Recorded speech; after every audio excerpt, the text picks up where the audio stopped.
tu ke lu lu can du cơ tu la sum long xa chang đi lon tha jin ji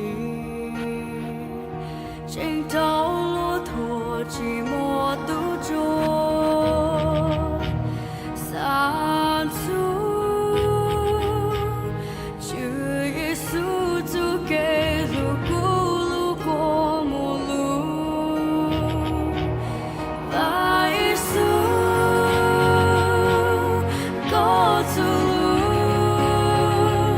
yên ngõ chính ta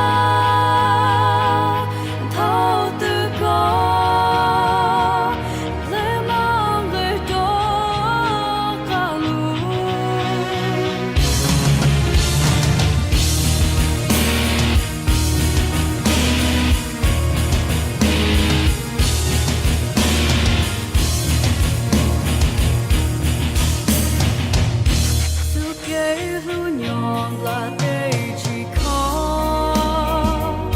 dẫn ta到路cả lo trên để yêu mùa cho chế tu Chúa Giêsu có cha lê lu cho cứu cho mong du con nhỏ sang tu tham